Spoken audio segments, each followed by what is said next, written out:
3 శక్తులు ఉన్నాయి మన దగ్గర.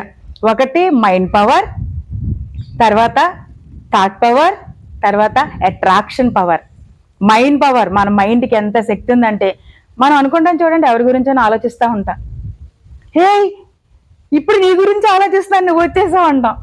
లేదు ఫోన్ రింగ్ అవుతుంది, తీసుకుని హలో, అయ్యయ్యో నీ గురించి ఆలోచిస్తాను, నువ్వే ఫోన్ చేస్తావు అంట. చిన్ని చిన్ని విషయాలు అవుతాయి కానీ పెద్ద పెద్ద అవ్వనుకుంటారు. అట్రాక్షన్ పవర్ ఒక్కటే. నువ్వు రూపాయి అడిగిన అదే పవరు, 100 కోట్లు అడిగిన అదే పవర్. కానీ నీ జీవితంలో అంటే మన జీవితంలో ఆనందంగా ఉండాలంటే, ఆరోగ్యంగా ఉండాలంటే, సంతోషంగా ఉండాలి. మానవ జీవితము మహా అద్భుతము. ఎప్పుడు హ్యాపీగా ఉండాలి.